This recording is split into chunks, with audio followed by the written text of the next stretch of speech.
She laughed when she signed the divorce papers. I remember that sound light, cruel, hollow. I hope you at least find a job, she said, sliding the pen back across the table. Her lawyer chuckled. Mine stayed silent. So did I. Silence had always been my weapon. Back then, she thought she'd won. She got the house, the car, the sympathy, and I had nothing. Or so it seemed. I'd met her 7 years before that. The woman who once looked at me like I was everything. She was warmth, sunlight, laughter, until she wasn't. Until every touch felt calculated, every kiss rehearsed, every word measured for what it could get her.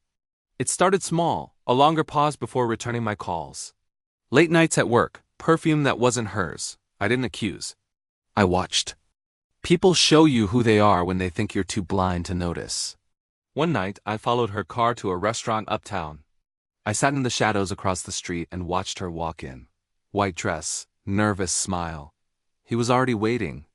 Crisp shirt, expensive watch, the kind of confidence that comes from borrowed power. I recognized him immediately. Daniel Rice, assistant manager at the central branch of my bank. He kissed her hand before the waiter came over. She laughed that same hollow sound. That night I didn't feel rage. I felt clarity. A line had been drawn, and I finally knew which side I was on. She filed for divorce 3 weeks later. It's not you, she said. We just grew apart. No, I thought, it's not me. It's your ambition. I gave her what she wanted, freedom. And then I gave her time, because revenge doesn't bloom in anger. It matures in patience. 6 months passed. I stayed invisible, quiet. I knew Daniel had been promoted to branch manager. The kind of man who mistakes access for power. The kind of man who talks loud in bars and confuses arrogance with authority. One Friday night, I walked into the Copper Finch, the bar across from their office. They were all there, Daniel, his colleagues, and her. My ex-wife, now Mrs. Rice.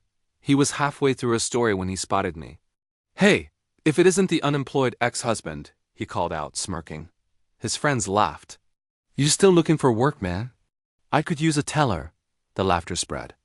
My ex lowered her eyes, pretending embarrassment, not guilt.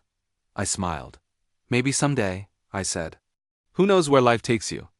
They didn't know I already owned the holding company that owned the bank, the one that signed their paychecks, leased their cars, dictated their futures.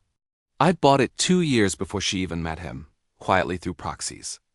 Because anonymity in business and vengeance is the sharpest blade. That night I watched him brag about his branch, his bonuses, his connections upstairs. I drank slowly, memorizing every word. By Monday morning, his world started to crumble. I began with a memo, a quiet directive to review management performance across all branches. HR called him in for an audit. Expenses questioned. Bonuses frozen. 2 weeks later, an internal investigation started. Every discrepancy, every misuse of funds, every favor traced and documented. I didn't need to lie. I just exposed what he'd already done. My ex-wife called me once during that time. Did you hear what's happening to Daniel? She asked, pretending concern. I heard, I said. Sounds serious. He says someone's targeting him. Maybe he made the wrong enemies, I said quietly and hung up. By the 3rd month, his title was revoked, pending further investigation. His friends stopped calling. His confidence dissolved. She stopped wearing her ring in public. Then came the board meeting, the one he didn't know I'd be at. When I walked in, he froze. The realization was slow, exquisite. Watching recognition dawn on his face was worth every quiet night I'd spent planning. He stood up, stammering. Yes, I interrupted. I own everything you thought was yours. The silence that followed was absolute, the kind that swallows sound. I turned to HR. Effective immediately, terminate Mr. Rice's employment. Conduct a full asset review. My gaze drifted to her. Mrs. Rice, I trust you'll find the exit. No shouting. No theatrics. Just the truth, served cold and clean. They left together. Or rather, she followed him.